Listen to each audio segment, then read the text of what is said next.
President Obama said the U.S. asked Iran to give our downed high-tech drone back. As you know, the Iranians have it on display. They claim they are extracting data from it, and they have no intention of giving it back. Yesterday, you called the president's response, quote, extraordinarily weak and timid. Now, in your book, you write, quote, weakness invites challenges, acts of intimidation, acts of aggression, and sometimes war. So in this case, are President Obama's actions inviting war? Absolutely. Does timidity and weakness invite aggression on the part of other people? Absolutely. A strong America. A strong America is the best ally peace has ever known. This is a president with the spy drone being brought down. He says, pretty please? A foreign policy based on pretty please? You got to be kidding. This is a president who fundamentally believes that this next century is the post-American century. Perhaps it's going to be the Chinese century. He's wrong. It has to be the American century. America has to lead the free world.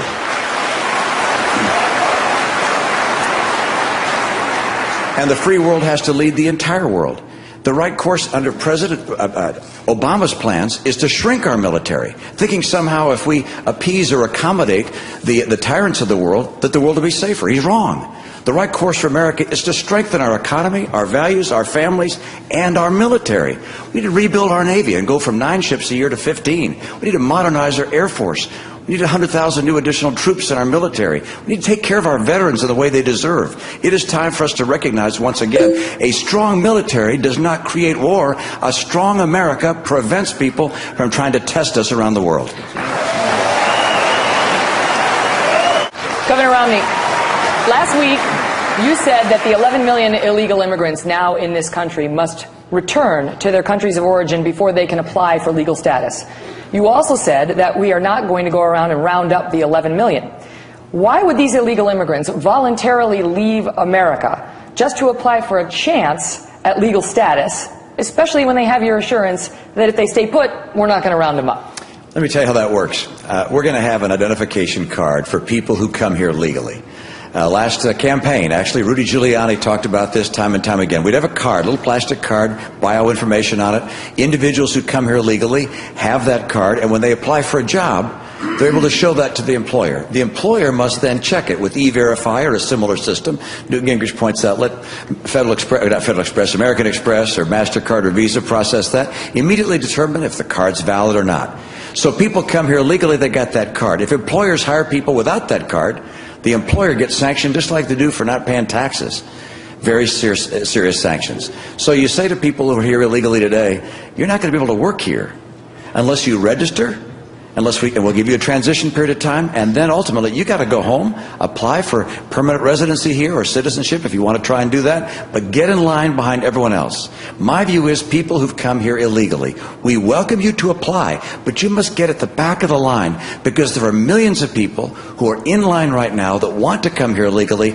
I want those to come here legally. Those that are here illegally have to get in line with everybody else. Governor Romney, you have changed your position in the last 10 years on abortion, on gay rights, on guns. You say keeping an open mind is a strength, but some of your critics say that every one of these moves has been to your political advantage. When you were running in Massachusetts, you took liberal positions. Running now as president, you take more conservative positions.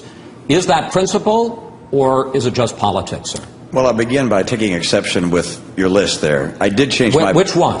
Gay rights. I'm firmly in support of people not being discriminated against based upon their sexual orientation. At the same time, I oppose same-sex marriage. That's been my position from the beginning. With regards to abortion, I changed my mind. With regards to abortion, I had the experience of coming into office, running for governor, saying, you know, I'm going to keep the laws as they exist in the state. And they were pro-choice laws, so effectively I was pro-choice. Then I had a bill come to my desk that didn't just keep the laws as they were, but that would have created new embryos for the purpose of destroying them. I studied it in some depth and concluded I simply could not sign on to take human life. I vetoed that bill.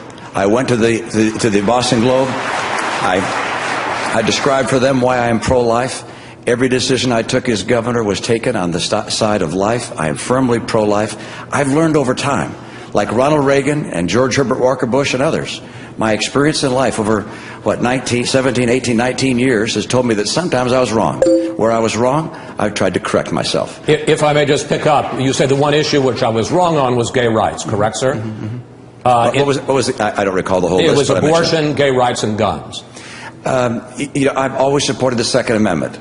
And we had a piece of legislation that came to our desk that provided an assault weapon ban. The gun lobby favored it because it also did things that the gun lobby wanted. Working with them, we decided to sign the bill. So you can say, well, I've changed my position on that, but I've been pro-gun and continue to be pro-gun. If I may, sir, in 1994, when you were running for the Senate, you wrote a letter to the log cabin Republicans in which you said, I am more convinced than ever before that as we seek full equality for America's gay and lesbian citizens, I will provide more effective leadership than my opponent, who was Ted Kennedy. In 1994, you also said you supported not only an assault weapons ban, but also a 5-day waiting period.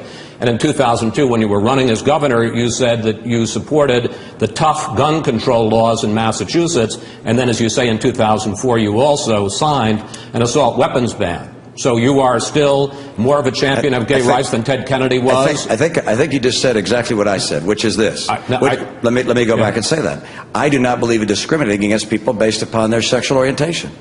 There's some people who do. I had a member of my administration, my cabinet, who was gay.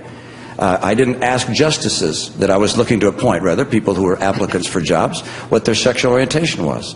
I believe as a Republican, I had the potential to fight for anti-discrimination in a way that would be even better than Senator Kennedy as a Democrat who was expected to do so.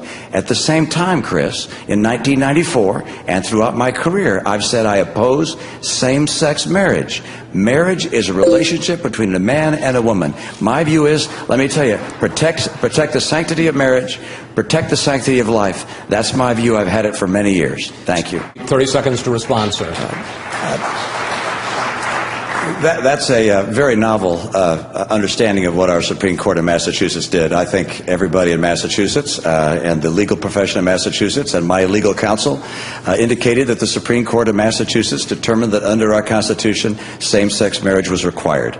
And the idea that somehow that was up to me to make a choice as to whether we had it or not was a little unusual. We got together with our legislature, and I fought leading an effort to put in place a constitutional amendment in Massachusetts to overturn the court's decision to make marriage as a relationship between a man and a woman.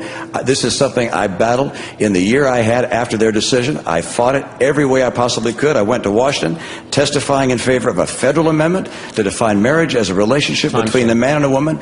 Let me tell you, I want to make it very clear. I have been a champion of protecting traditional marriage. That continues to be my view. If I've somehow missed somewhere, I'm happy to get corrected, but that is something I feel very deeply. All right. The question is, how do you balance, on the one hand, trying to win the nomination, with, on the other hand, not weakening the eventual nominee to the point where he or she is less electable than President Obama? Down the road. Governor Romney. Yeah, we can handle it, and there's nothing that's been said by these folks on the stage about me that I'm not going to hear 100 times from President Obama. He's going to have $1 billion to go after me or whoever our nominee is. We're going to give each other what we need to for people to understand who we are. But let's not forget this. Let's every day remember that time and time again, this is President Obama we got to be talking about. He has unveiled himself as a president that's not the right person to lead this country.